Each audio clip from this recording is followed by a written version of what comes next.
Bab yang seterusnya, bab maqila fi dzil wajhain, bab apa yang disebutkan, iaitu apa yang diriwayatkan berkaitan dengan orang yang ada dua wajah. Orang yang ada dua wajah. Wa bi qala hadatsana Umar ibn Hafs qala hadatsana Abi qala hadatsana Al-Amash qala hadatsana Abu Salih an Abi Hurairah radhiyallahu ta'ala anhu annahu qala an-nabiy sallallahu alaihi wasallam tajidu min syarri an-nas yawm al-qiyamati 'inda Allah dzal wajhain alladhi ya'ti haula biwajhin wa haula biwajhin. Orang yang paling teruk kedudukan antara, sebab di sini Nabi sebut tajidu min asyarrin nas min syirarin nas, antara orang yang paling teruk kedudukannya di sisi Allah Subhanahu wa taala pada hari kiamat ialah dzal wajhain. Orang yang mana ada dua muka. Dia pergi kepada grup A, dia jadi macam grup A, dia kata kepada grup B dan seumpamanya. Dia pergi kepada grup B, dia cakap pasal grup A. Na'udzubillah, apabila benda ni terutamanya melibatkan akidah dan juga melibatkan manhaj. Nampak tak? Sebab dipanggil tamaluk. Tamaluk ni kadang-kadang dia buat macam tu sebab dia dapat harta, nak dapat kerja dan semua. Na'udzubillah. Orang nak bagi tuan-tuan tauliah, bagilah. Tetapi kalau tuan-tuan nak menipu dari sudut akidah dan seumpamanya, na'udzubillah. Akidah ni benda kita dengan Allah, tuan-tuan. I'tiqad kita pada Allah. Nampak tak? Bagaimana kita boleh zahirkan satu benda yang mana kita tak i'tiqadkan demi dunia. Na'udzubillah. Benda ni satu benda yang sangat besar dosanya di sisi Allah Subhanahu wa taala. Dan tuan-tuan salafi, i'tiqad Ar-Rahmanu 'alal 'arsy istawa, haram takwil sebagaimana mazhab majoriti ahli hadis dan juga ulama Hanabilah. Tapi tuan-tuan pergi minta tauliah.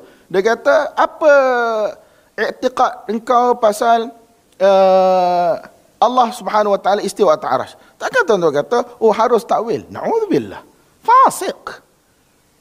Tuan-tuan i'tiqad satu benda dan tuan-tuan zahirkan satu benda yang lain, fasik. Nampak tak tuan-tuan? Hanabilah dalam kitab-kitab mereka jelas menyatakan takwil in general adalah haram. Tuan-tuan i'tiqad benda yang sama. Tiba-tiba untuk dapat jawatan ataupun untuk dapat tauliah dan seumpamanya demi duit atau na'udzubillah, jadi tuan-tuan telah gadai agama tuan-tuan. Tak boleh.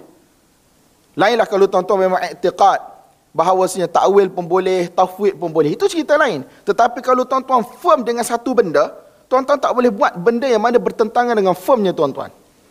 Ada sebahagian orang dia kritik saya. Tak kisahlah kritik. Dan mereka berpegang haram ambil ilmu daripada guru Asy'ariyah. Saya tak kata macam tu. Saya kata video-video lama masa saya bahaskan Hilyah Talibil Ilm oleh Syekh Bakar Abu Zaid dan seumpamanya ada. Saya punya pendirian terhadap Asy'ariyah dari sudut ambil ilmu dan seumpamanya jelas. Isu akidah tu cerita lain, betul tak? Sebahagian budak-budak muda yang semangat gila-gila ni, dia kata saya jadi ahli bid'ah, bukan salafi pure. Walaupun dia sekarang dah berguling, berbolak-balik apa tu cerita lain lah. Yang paling penting dia kata saya bukan salafi pure. Kita pun tak kelapa pun nak nama salafi pure tak pure ni. Tetapi dia bercakap tentang saya sampai saya kata mudah je. Berkaitan dengan akidah aku, kita jumpa depan Allah. Khalas? Khalas. Tapi aku nak ingatkan korang. Korang kata tidak boleh ambil ilmu daripada Asy'ariyah. Yang korang masuk kebanyakan universiti di Malaysia ataupun pusat pengajian di Malaysia, belajar daripada masyayikh-masyayikh Asy'ariyah, Quran ke apa ke. Demi apa? Kamu i'tiqad benda tu haram, tapi kamu masuk demi sekeping sijil. Kemudian lepas tu kamu keluar, guna sijil untuk bekerja, fasik. Saya cakap jelas pada mereka, fasik. Buat satu benda yang mana kamu i'tiqad lain, tetapi kamu zahirkan benda lain. Demi sekeping sijil untuk kerja, dapat habuah dunia, fasik. Turat syahadatuk. Syahadah kamu, persaksian kamu tidak diterima dalam mahkamah. So tuan-tuan, orang yang mana dzil wajhain, dua muka, pergi kepada puak A, cakap pasal puak B. Ataupun terima benda yang puak, maksudnya, tuan-tuan faham kan? Pergi kepada puak A cakap pasal puak B. Iyakan. Pergi kepada puak B cerita pasal puak A. Terutamanya apabila melibatkan akidah dan agama, fasik. Khalas. Inna min syarrin nas yawmal qiyamati 'inda Allah dzal wajhain. Tuan-tuan, semoga Allah pelihara saya.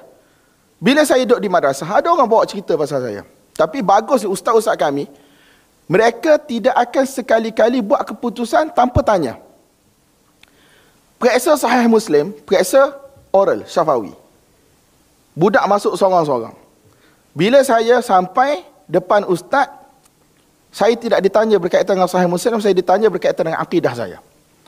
Saya kata, ustaz, Dengar daripada siapa, tapi ustaz takkan bagi tahu nama. Itu masalah dia. Sebab kita tak tahu siapa yang bagi tahu cerita. Dia kata, orang datang cerita pasal kau. Tetapi mereka tunjuk video pun aku tak faham bahasa Melayu. Betul tak? Jadi aku tak nak bagi sanad ataupun sijil, takut engkau balik jual nama aku, jual nama madrasah, kemudian kau tidak bawa apa yang kami ajarkan.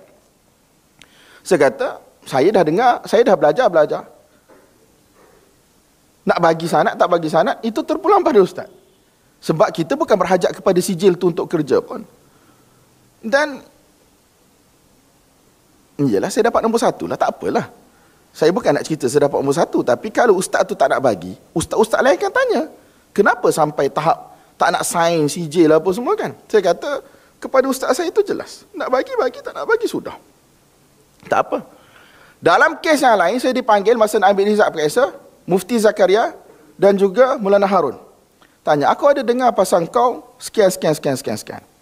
Kemudian, cuma akidah kau, orang kata kau salafi. Saya kata, saya Hambali.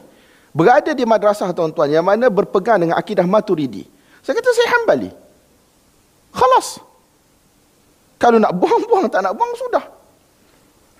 Kemudian, pergi Jordan pun adalah beberapa cerita pasal saya yang sampai kepada sebahagian guru. Saya kata, saya Hambalil Aqidah. Khalas. Benda mana bersifat aqidah, tuan-tuan, bukan satu benda yang mana boleh untuk kita kompromi. Benda i'tiqad, kita nak bawa depan Allah. Jadi jangan kita jadi dhul wajhain, melibatkan benda yang bersifat i'tiqad, benda besar ni. Bila tuan-tuan nak bekerja nanti. Betul tak? Jangan mentang-mentang nak dapat tauliah tu, tauliah ni, benda yang tuan-tuan i'tiqad rosak pun tuan-tuan buat. Tak kira lah siapa-siapa nak datang Perlis ataupun nak pergi negeri lain, jangan sekali-kali kompromi i'tiqad. Sebab biasa dalam temu duga orang akan tanya pasal pihak lain. Betul tak? Apa pandangan kamu tentang fulan? Kita pun jadi bermuka-muka. Oh, fulan-fulan tu jahat, fulan-fulan tu sesat, fulan-fulan tu sekian. Tak kira lah di mana-mana sekalipun. Ingat hadis ni tuan-tuan, sesungguhnya orang yang paling teruk, antara yang paling teruk kedudukannya di sisi Allah pada hari kiamat ialah Dhul Wajhain. Wallahu a'lam bissawab.